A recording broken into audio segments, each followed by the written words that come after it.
di Boyolali diperpanjang sampai 4 Juli 2022 akibat adanya kasus PMK yang menyebabkan 24 ekor sapi mati. Kejaksaan Tinggi Jawa Tengah menahan seorang maklar tanah dalam kasus dugaan tindak pidana korupsi pengadaan lahan kabupaten di Purworejo.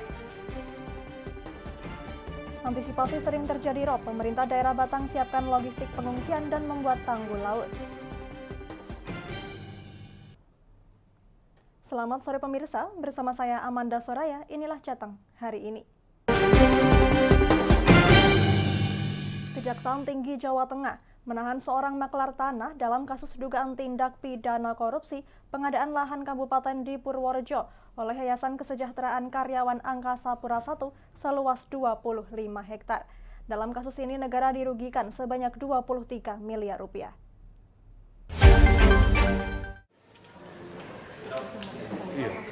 Usai menjalani pemeriksaan oleh tim penyidik tindak pidana khusus Kejaksaan Tinggi Jawa Tengah dan ditetapkan sebagai tersangka, AS warga desa Pendowoharjo, Kabupaten Bantul langsung digiring ke mobil tahanan. Selanjutnya tersangka dibawa ke Lapas Kedung Pane Semarang untuk ditahan. Sebelum ditetapkan tersangka, AS selaku maklar tanah merupakan saksi terkait perkara dugaan tindak pidana korupsi pengadaan tanah perumahan karyawan Bandara Yogyakarta International Airport Yogyakarta seluas 25 hektar yang saat ini masih dalam tahap penyidikan. Selama proses penyelidikan, AS selalu mangkir dalam pemanggilan jaksa penyidik Kejati Jateng dan tidak pernah memenuhi 3 kali pemanggilan. Oleh tim tabur Kejagung dan Kejati Jateng, AS dijemput paksa di rumahnya. Kasus ini berawal pada 2016 silam, saat Yayasan Kesejahteraan Karyawan Angkasa Pura I pada Badan Usaha Milik Negara PT Angkasa Pura I melakukan pengadaan lahan bertemu dengan AS dan satu orang lain berinisial AY. Keduanya menawarkan lahan di Desa Bapangsari, Purworejo. Oleh panitia survei lapangan disepakati harga Rp200.000 per meter, dan di KKAP 1 melakukan pembayaran 23 miliar atau 40% dari total pengadaan lahan sebesar 50 miliar rupiah. Meski sudah melakukan pembayaran, namun untuk lokasi dan tanah yang dijual AS, di KKAP 1 selaku pengguna tanah tidak bisa menguasai tanah. Akibatnya negara dirugikan sebesar 23 miliar rupiah. Yakap 1 telah melakukan pembayaran dari total pengadaan lahan 25 hektar itu sebesar 40%. Jadi yang ditetapkan adalah senilai 50 miliar, tapi sudah dibayar sebesar 23 miliar. Ternyata setelah pembayaran 40% tersebut, tanah yang dijual oleh tersangka AS tersebut terkait dengan lokasi atau letak maupun alasannya tidak jelas, sehingga sampai saat ini Yakap 1 selaku pengguna tanah yang membayar tidak dapat menguasai tanah, padahal sudah mengeluarkan membayar sebesar 23 miliar. Dalam kasus ini AS disangkakan pada Undang-Undang Tindak Korupsi. Saat ini Kejaksaan Tinggi Jawa Tengah masih terus melakukan penyelidikan dan tidak tutup kemungkinan ada tersangka lain dalam perkara pengadaan tanah oleh Yayasan Kesejahteraan Karyawan PT Angkasa Pura I. Dari Semarang, Henufan, Lingkar TV, melaporkan. Sebanyak 24 ekor sapi di Kabupaten Boyolali mati karena wabah PMK. Untuk itu, Pemkab Boyolali memutuskan untuk penutupan pasar hewan di Boyolali diperpanjang, terhitung mulai 21 Juni hingga 4 Juli 2022.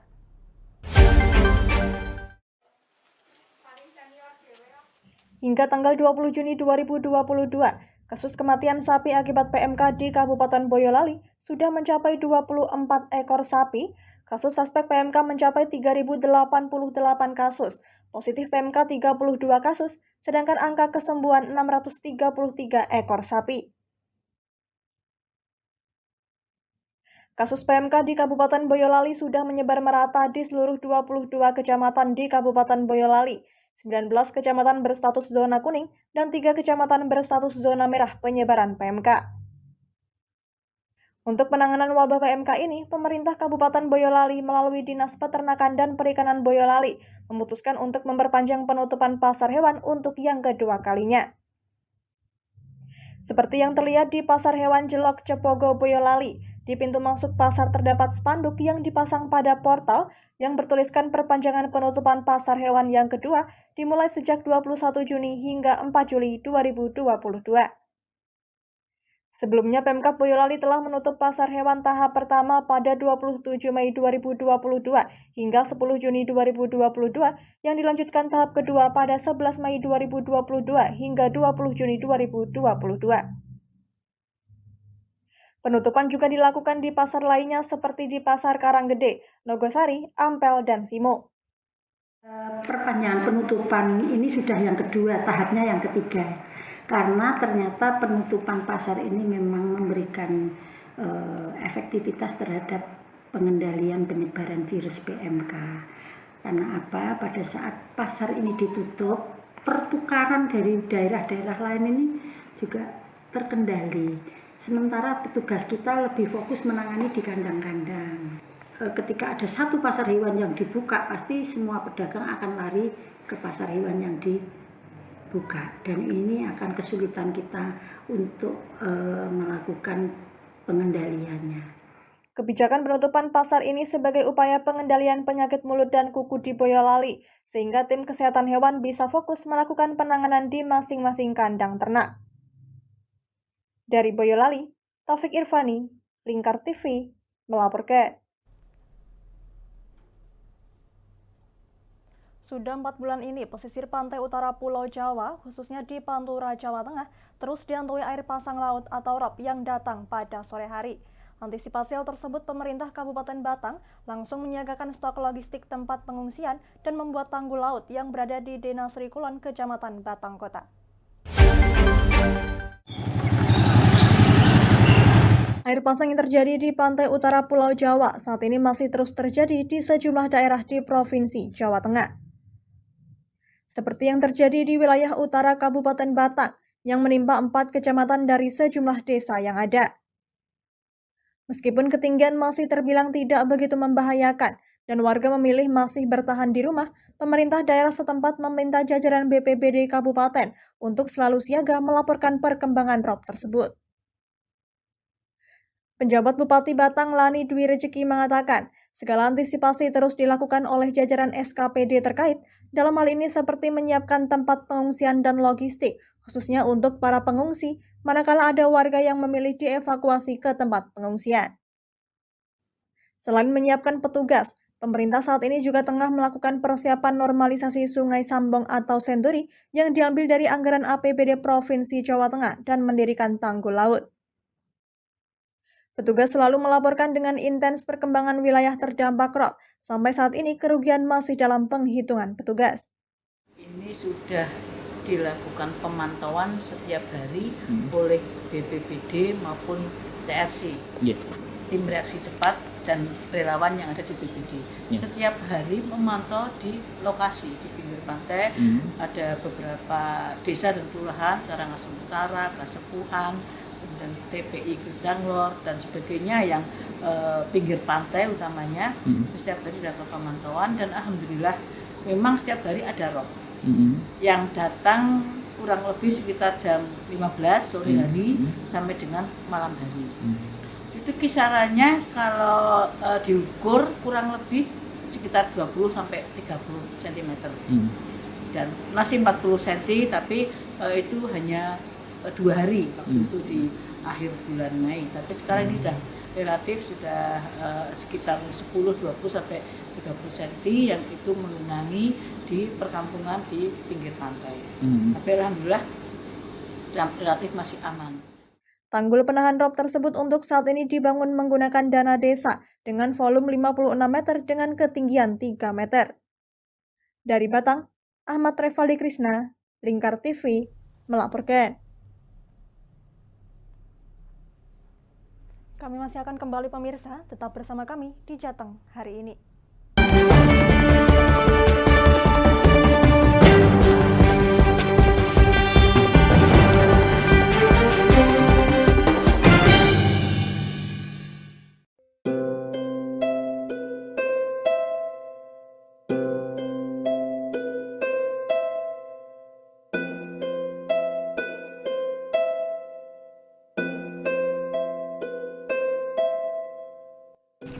Wah iki yo siaran TV apik temenan. Filme cocok karo suasanane. Elah. Lah bro ngene iki awan-awan kok. Iki lho nonton TV, Kang. Wah, kenal nedan kowe wong kenang delok HP kok delok TV piye? Wah, kurang update kowe iki, Kang. Lho maksudnya piye kok ngarane aku update itu? Iki lho delok aku nonton TV tenan. Apa kira nonton HP? Wong delok HP ngono kenal nedan apa iki. Iki lho delok siarane. Lho, kok iso ya? Yo TV apa? Jenenge Lingkar TV, Kang. Saiki erane TV kok ngene iki. Kok Lingkar TV nek diae awak dhewe panggone iso nonton TV lewat HP. Kok ngene iki. Ana film-film ngene iku ya? Iya, filme apik-apik kaya ngene iki. Awak dhewe nek sawah leren mbut gawe iso leren ndelok film-film ngene iki. Padha iso ngene iku. Iso, ora ketinggalan karo cah-cah kae. Duh. HP ku kok ora iso tak nggo ngono piye carane iki? Iki lho Rip, tak doi carane. Piye? Kowe buka Play Store. Play Store, Mas. Yo iku pokoke. Play Store apa? Ketik Lingkar TV. Engko lek wis ngono, klik install. Nah, engko wis ana metu menune Lingkar TV karek ndelok siaran apa ae. Film-filme apik-apik. Berarti film channel Lingkar TV metu nang kene kabeh ra? Iso. Filme wah cocok karo suasana cara didelok ya. Oh, wis iki iso iki. Iya metu kabeh ngene TV wah. Iya. Ondiange ya. Mangkane Lingkar TV filme apik-apik kabeh. Iya, aku ngene kok. Lagi reti iki aku malah. Sekolo Iya. ana bocah-bocah ajak ndelok. Heeh, ben seru nang kene ya, kawan. Wabek. Rene lo. Tak deloki apik-apik ana film Josh iki.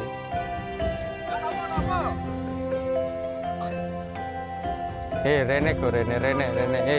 Oh iki lho tak deloki film nang Lingkar TV. Solutif dan terpercaya. Tonton siaran Lingkar TV melalui aplikasi Lingkar TV di Play Store. Dengan cara ketik Lingkar TV di pencarian Play Store, kemudian tekan install. Mudah bukan? Nikmati tayangan-tayangan menarik dari Lingkar TV kapanpun dan dimanapun Anda berada. Tinggal tekan menu Lingkar TV di HP Anda dan selamat menonton!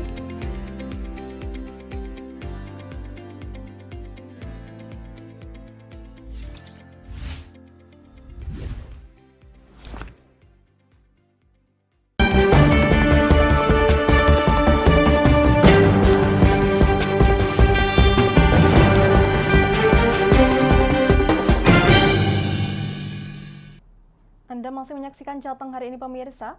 Paguyuban PKL Alun-Alun Kembang Jaya Pati meminta penarikan retribusi menunggu alun-alun ramai. Retribusi sendiri masih dievaluasi dari pihak Dinas Perdagangan dan Perindustrian Kabupaten Pati yang rencananya retribusi akan ditarik per meter 2 sampai Rp300. Paguyuban PKL Alun-Alun Kembang Jaya Pati meminta penarikan retribusi ke pedagang menunggu penjualan ramai. Hal itu diungkapkan oleh Ketua Paguyuban PKL Alun-Alun Kembang Joyo Sipo saat ditemui di Alun-Alun Kembang Joyo Kabupaten Pati pada tempo hari. Sipo mengungkapkan penarikan retribusi sendiri sudah dilakukan oleh Paguyuban untuk keamanan dan kebersihan. Ia menambahkan untuk keperluan listrik sendiri ditarik Rp6.000 per hari. Meski begitu, ia mendengar ada rencana penarikan retribusi dihitung per meter Rp200. Dengan hal itu, ia meminta penarikan retribusi menunggu kondisi penjualan di alun-alun Kembang Joyo Pati ramai. Ya kalau saya untuk sementara ini ya kalau bisa jangan dulu. Wong ini kan baru berapa bulan. Dan nanti mungkin 1 tahun atau berapa baru kita nanti ada perkembangan untuk menarik pajak ya. Sementara itu, Kepala Dinas Perdagangan dan Perindustrian Kabupaten Pati Hadi Santosa saat dikonfirmasi di ruang kerja pada tempo hari mengungkapkan pihaknya masih mengevaluasi untuk penarikan retribusi di alun-alun Kembang Joyopati. Ia menambahkan untuk retribusi sendiri yang sudah dilakukan adalah retribusi kebersihan dari Dinas Lingkungan Hidup dan retribusi parkir oleh Dinas Perhubungan Kabupaten Pati. Tapi itu kan belum itu aturan di pasar itu sebenarnya untuk penggunaan pasar kios dan kios di pasar. Kita belum tahu nanti itu disamakan dengan itu atau mungkin beda. Oh, berarti menunggu hasil evaluasi juga. Kami belum bisa mengatakan itu nanti kapan, misalnya berapa itu belum.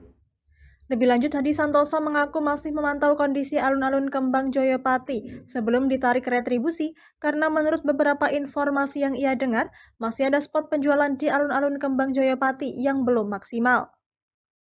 Dari Pati, Fajar Mukti, Lingkar TV, melaporkan. Sebagai upaya dalam menekan peredaran rokok ilegal, Pemkab Kendal bersama Bea Cukai Semarang melakukan sosialisasi tentang rokok ilegal atau yang biasa disebut rokok putih. Sebab Kabupaten Kendal merupakan penghasil tembakau yang biasa dicampur dengan tembakau Temanggung.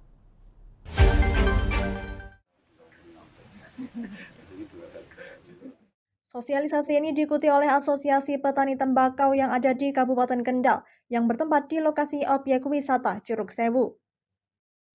Selain sosialisasi cukai tembakau, Pemkab Kendal juga memperkenalkan tempat wisata yang ada di Kabupaten Kendal. Hadir dalam acara tersebut adalah Wakil Bupati Kendal, Kejari Kendal, perwakilan kantor Bea Cukai Semarang, dan Satpol PP Provinsi Jawa Tengah. Kasih Perbendaharaan Kantor Bea Cukai Semarang Tri Hanggono Nugroho mengatakan, harus ada sinergitas antara pemerintah daerah dengan kantor kepabeanan untuk bersama-sama memberantas rokok putih atau rokok ilegal. Pemerintah daerah melalui Satuan Polisi Pamong Praja di masing-masing kabupaten harus berani melakukan razia terhadap peredaran rokok ilegal. Melalui sosialisasi dan pembinaan ketentuan di bidang cukai, dengan pemahaman yang benar terkait peraturan perundang-undangan di bidang cukai, diharapkan masyarakat dapat mengidentifikasi legalitas atas barang-barang kena cukai yang beredar di tengah masyarakat. Ya, kita harus ada kolaborasi ya, kerjasama, koordinasi antara masyarakat dengan pihak bea cukai, terutama misalnya dengan adanya rokok ilegal yang ada di pasaran. Selalu memberikan informasi atau masukan kepada bea cukai tentang produk yang ilegal, tentang tempatnya atau biasanya pembelinya atau pemasoknya siapa.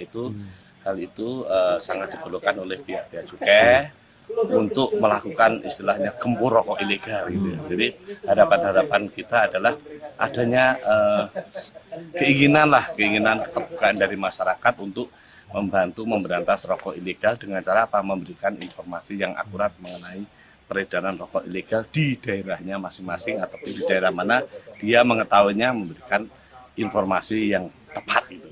Wakil Bupati Kendal Windu Sukobasuki sangat mendukung sinergitas Pemkab Kendal dengan Bea Cukai Semarang.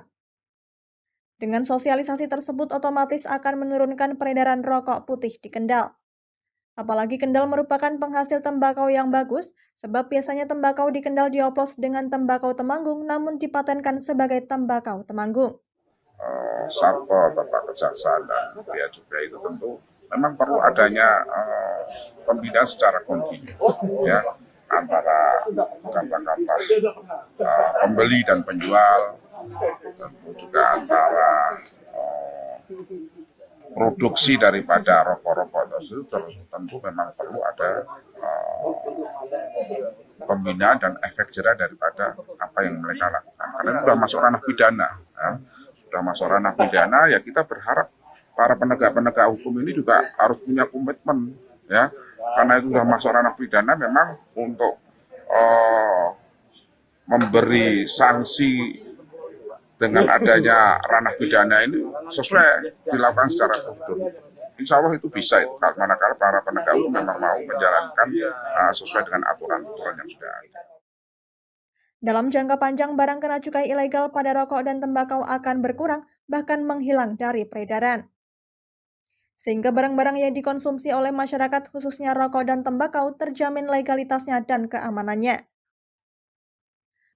Rokok ilegal adalah rokok impor, rokok produksi dalam negeri yang berada di peredaran bebas dan disiapkan untuk penjualan eceran tetapi tidak memenuhi ketentuan perundang-undangan.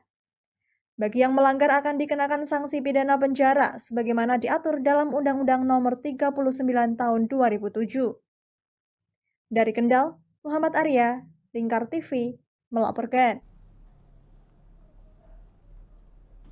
Penerimaan peserta didik baru atau PPDB tahun ajaran 2022-2023 di Kabupaten Kendal menggunakan pendaftaran online sehingga orang tua tidak perlu datang atau mengantri di sekolah dan cukup mendaftar dari rumah.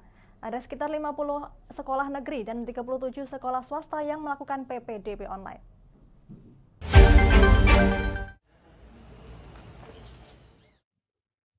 Sebanyak 87 sekolah negeri maupun swasta di Kabupaten Kendal menerapkan penerimaan peserta didik baru atau PPDB menggunakan sistem online sehingga orang tua tidak perlu datang ke sekolah mengantri untuk mendaftarkan anaknya. Namun demikian, semua berkas harus diunggah melalui aplikasi pendaftaran siswa baru. Ijazah, rapor, dan sertifikat pendukung lainnya cukup di-scan dan di-upload, sehingga nantinya akan muncul data masing-masing pendaftar dan nama diterima atau ditolak, atau disarankan ke pilihan kedua di sekolah yang terdekat. Sistem zonasi saat ini berlaku, sehingga bagi mereka yang dekat sekolah sekalipun nilainya minim tetap diterima di sekolah terdekat. Namun jika titik koordinat rumah ke sekolah sudah terlalu jauh, maka akan disarankan masuk ke sekolah yang terdekat. Salah satu orang tua siswa Novia Hermawati yang mendaftarkan sekolah anaknya di SMP Negeri 1 Kendal tidak diterima karena alamat di KK berada di Sukorejo Kendal sehingga sudah di luar zonasi. Padahal anak tersebut sudah 11 tahun tinggal di Kendal namun administrasi tidak dipindahkan. Ini bukan karena wilayah koordinat ya Pak, ini kan kami 11 tahun tinggal di sini. Cuma kan kami itu nggak ngurus surat pindah, jadi kakak kami itu masih di Sukorejo Pak. Jadi untuk surat keterangan domisili kan secara peraturan memang nggak diterima, jadi ya kami walaupun dengan berat hati ya tidak apa-apa nggak bisa diterima di negeri. Memang belum pindah ke sini ya kakaknya ya, masih di Sukorejo. Iya, masih di Sukorejo. Sebenarnya ya kalau misalnya kakak kita Sukorejo ya mungkin Yonasinya ikut SMP 1 Sukorejo ya Pak. Iya. Kepala Dinas Pendidikan dan Kebudayaan Kabupaten Kendal Wahyu Yusuf Ahmadi mengatakan, di Kabupaten Kendal ada sebanyak 87 SMP yang melaksanakan PPDB online. Untuk SMP negeri ada 50 dan SMP swasta ada 37 sekolah. Online ini tahapannya tentu saja ada pendaftaran, kemudian nanti ada verifikasi dan validasi dari petugas sekolah, tim sekolah, kemudian nanti atas daya tampung, kuota sesuai dengan 4 jalur yang ada, itu kan bisa disaksikan, bisa dimonitor oleh pendaftar secara online, sehingga nanti secara harian masing-masing peserta didik maupun orang tua wali bisa memonitor kondisi-kondisi ketersediaan kuota yang ada di satuan-satuan pendidikan sesuai jalur-jalur yang ada. Wahyu menambahkan untuk sistem PPDB online ini juga mengacu zonasi, sehingga bagi anak yang akan masuk sekolah namun jarak antara rumah dan sekolah jauh, pasti akan disarankan ke sekolah terdekat dengan rumahnya. Dari Kendal, Muhammad Arya, Lingkar TV, melaporkan. Berita tadi sekaligus mengakhiri kebersamaan kita kali ini. Terus saksikan Jateng hari ini setiap pukul 17 waktu Indonesia Barat hanya di Lingkar TV. Akhirnya saya Amanda Soraya, mewakili seluruh kerabat kerja yang bertugas pamit dari hadapan Anda. Terima kasih dan sampai jumpa.